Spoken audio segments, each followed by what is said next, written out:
Hi guys, I'm Trakox. In today's video, I'm gonna start building the sequel of Extreme's Revenge. So far I already know the structure of this project, so let's start it out.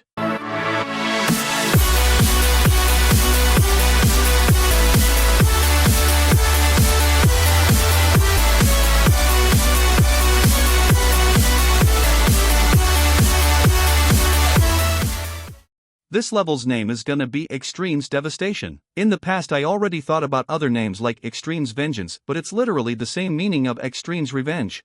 For this immense project I wanna use Challenger by Creo, such a peak song. I know it's kinda overused, but I'm gonna use the entire song in a way that you probably won't expect.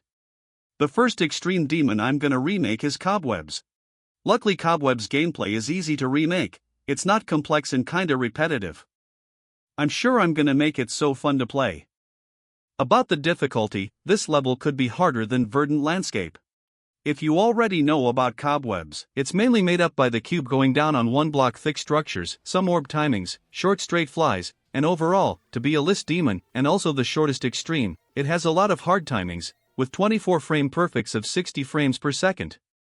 Of course this is the only thing that I'm not gonna be inspired on, because the level must be balanced, independently if I'm remaking a beginner extreme demon, or a top 10. Now, here's the gameplay result.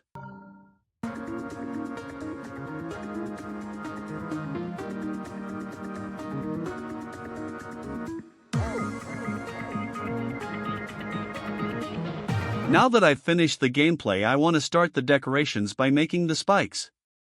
At first I didn't have any idea, so I experimented warping some rock objects, put some text slopes to fill the lower part, and added some dark orange glow, on which I want to make some pulses.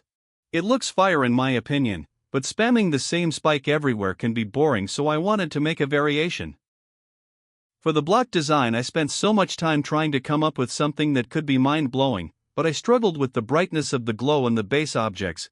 Then I wanted to make this kind of detailed border lines, which I'm gonna make pulse too, so this is how I ended the day 1. I didn't have any ideas to improve the block design, so I wanted to make the background. But mine at least is gonna be visible, since in Cobwebs 1 I could barely look at it in a very short section. I replicated a grass ground, with some trees made of rock objects, then I made the clouds, everything in the middle of the night, and that nature ambient fits with my realistic style, so it's undoubtedly a good idea. Then I made some thin cobwebs as a foreground and started putting the block design on the other structures. I also made the pulses for the borderlines of the block designs. And I finished the day 2 making this sort of furnace with a realistic fire. I'll surely make a second episode of this, because this project takes so much time, and the video is getting heavier, so stay tuned.